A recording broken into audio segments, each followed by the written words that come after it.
Mr. Speaker. I call the honourable member John Hayes.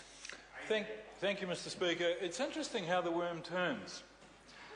The petition that led to this bill, in fact, came to the Select Committee, Foreign Affairs, Trade and Defence, in 2005, and it was promoted by one Robert Ritchie.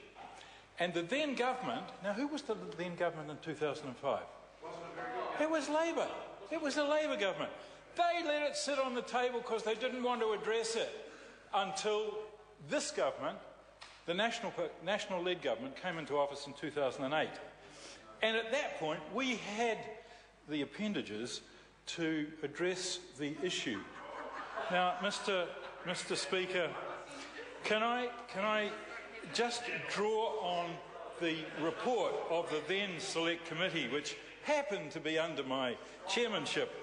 Mr. Chairman, the committee recommended that staff who have been exposed to battle situations, and particularly Air Force personnel who were involved with our Skyhawks, because the Skyhawks had depleted uranium on their ailerons. Why? Not because it was strong, because it's damned heavy. And so those staff have been constantly monitored, and they're continuing to be monitored. Now, the committee recommended, yes, we keep monitoring, but we take no action without clear scientific evidence.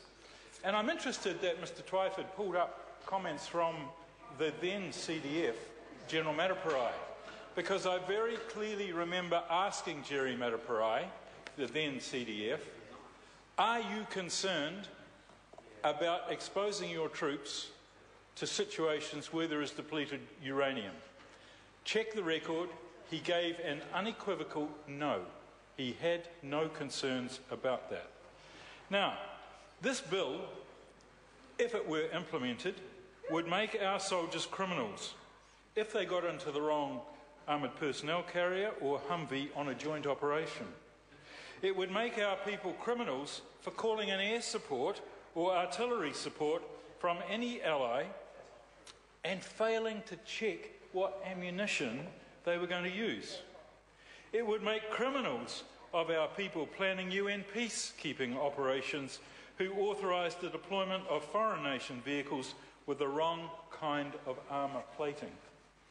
Mr. Chairman, Mr. Speaker, New Zealand supported a UN General Assembly resolution last year which encourages member states to facilitate and monitor studies and research on depleted uranium by relevant international organisations.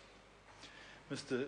Speaker, until there is evidence, hard factual evidence, National will not support this bill. Thank you. Mr. Speaker. I call the honourable